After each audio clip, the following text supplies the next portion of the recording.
عیسائیوں کے اس بحری حملے کو ناکام بنانے کے بعد صلاح الدین ایوبی نے مصر کے لوگوں کے دل میں اپنے لیے عزت بنا لی تھی۔ وہ ایک بہترین فوجی کمانڈر ثابت ہوا تھا۔ مصر میں اسے عجیب و غریب حالات کا سامنا تھا۔ وہ ایک طرف شیعہ خلیفہ کا وزیر اور دوسری طرف شام کی سنی العقیدہ فوج کا سپہ سالار اور تیسری طرف سلطان نور الدین زنگی کا فوجی کمانڈر تھا۔ مصر میں عجیب و غریب حالات تھے۔ طوائف الملوکی کا دور تھا اور محلاتی سازشیں عروج پر تھیں۔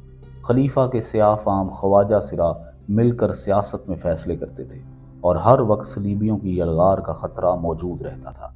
لیکن صلاح الدین ایوبی نہایت صبر اور سکون کے ساتھ ان پریشان کن حالات کا مقابلہ کرتا رہتا۔ صلاح الدین ایوبی کا زیرک اور ماہر سیاستدان باپ ایوب دمشق کا والی تھا۔ صلاح الدین زنگی سلطنت کا ایک بہترین وزیر ثابت ہوا جسے شہر کی ترقی اور لوگوں کے لیے فلاحی کاموں میں جنگ سے زیادہ دلچسپی تھی۔ اس نے شہر میں بہترین ہسپتال بنوائے، عورتوں اور مردوں کے لیے علیحدہ علیحدہ۔ مصر میں امن قائم کیا، تجارت کو فروغ دیا اور مصر کی زندگی کو بحال کر دیا۔ اسی دوران جب عمرا مصر خوبصورت عورتوں اور یورپی شراب کے نشے میں دھت ہوتے، ان کی راتیں رنگین اور دن دلکش ہوتے، تو صلاح الدین ایوبی نے مصر میں ایک قدیم کتب خانہ ڈھونڈ نکالا تھا۔ وہ کتابیں پڑھنے کا بڑا شوقین تھا اور بہترین گھوڑوں کا۔ وہ صبح و فجر سے پہلے اٹھتا، نماز پڑھتا اور گھوڑے پر سوار ہو کر شہر کے دورے پر نکلتا۔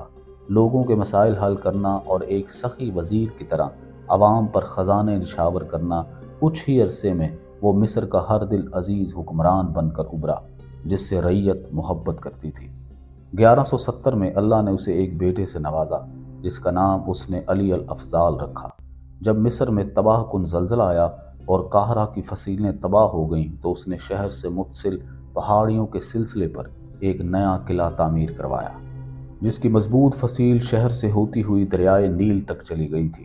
صلاح الدین نے اپنے تمام عزیز و اقارب اور جنگ آزمودہ اتحادی دوست اور منتظمین قاہرہ میں اپنے پاس اکٹھا کرنا شروع کر دیے تھے، جن میں قابل ذکر نام اس کے بھتیجے تقی الدین اور اس کا والد شامل ہیں۔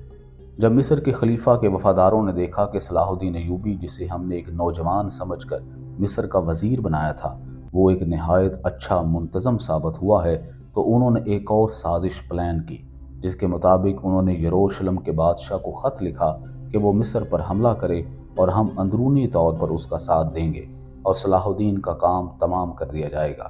لیکن اس سازش کی خبر ایوبی کے انٹیلیجنس چیف علی بن سفیان کو پہلے ہی ہو گئی اور صبح اس سازش کو تیار کرنے والوں کو پکڑ کر چوراہوں پر لٹکا دیا گیا۔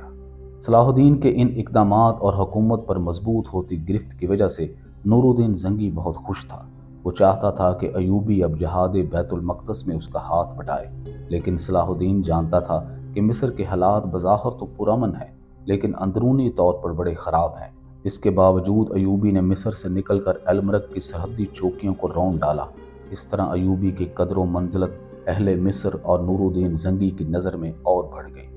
جب نور الدین زنگی شمالی شام میں جہاد میں مصروف ہوتا تو ایوبی مصر سے نکل کر قریبی صلیبی قلعوں پر حملہ آور ہوتا، لیکن جیسے ہی وہ مصر سے نکلتا، مصر میں بغاوت سر اٹھانے لگتی اور وہاں کے فتنہ پرور لوگ سازشوں میں مصروف ہو جاتے اور اسے اپنی مہمات کو ادھورا چھوڑ کر واپس مصر آنا پڑتا۔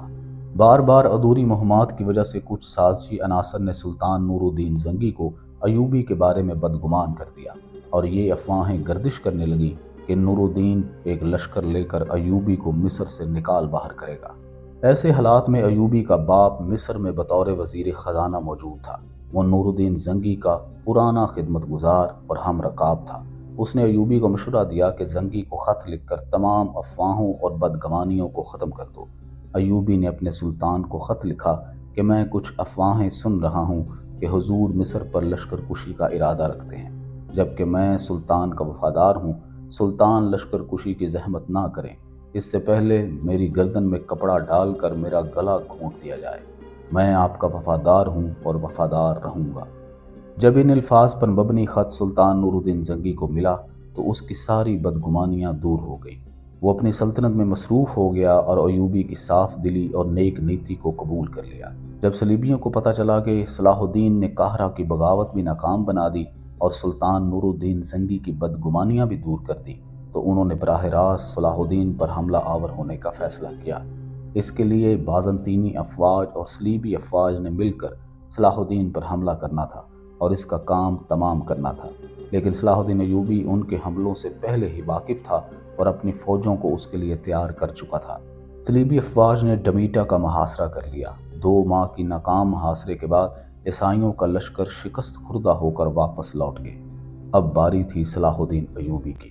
اس نے عیسائیوں کے علاقوں پر حملہ آور ہونے کا فیصلہ کیا۔ یہ صلاح الدین کی باقاعدہ عیسائیوں کے خلاف مارکہ زن ہونے کی پہلی براہ راست مہم تھی۔ صلاح الدین نے صلیبیوں کے مضبوط لڑاکوں ٹیمپلرز کے مضبوط قلعے ڈرون کا محاصرہ کر لیا، لیکن ایک بڑی صلیبی فوج نے اس حملے کو ناکام بنا دیا اور اس محاصرے کو ایوبی کو ختم کرنا پڑا۔ صلاح الدین کا اصل ہدف ڈرون کا قلعہ نہیں تھا، بلکہ العاقہ یا آئلہ پر قبضہ کرنا تھا، جو دفاعی اور تجارتی اعتبار سے اہم بندرگاہ تھی اور مصر سے مکہ جانے والے حاجیوں اور تجارتی قافلوں کی گزرگاہ تھی۔ صلاح الدین نے بڑی چلاکی سے ایک بحری بیڑا تیار کروایا، جسے اونٹوں پر لدوا کر صحرا عبور کر کے ریڈ سی پر جا کر اسے جوڑ کر پانی میں اتار دیا۔ یوں زمینی اور بحری فوج کی مدد سے اس نے آئلہ یا العقبہ پر قبضہ کر لیا، جو اب اردن میں موجود ہے، اور اس بندرگاہ کو حاجیوں کے قافلوں اور تجارت کے لیے محفوظ بنا لیا۔ یہ دسمبر 1170 کا واقعہ ہے۔ اس شاندار فتح نے مصری فوج کا مورال بلند کر دیا اور مصری فوج کا اعتماد نوجوان وزیر صلاح الدین پر بڑھ گیا اور حاجیوں کے راستوں کو محفوظ بنا دیا گیا۔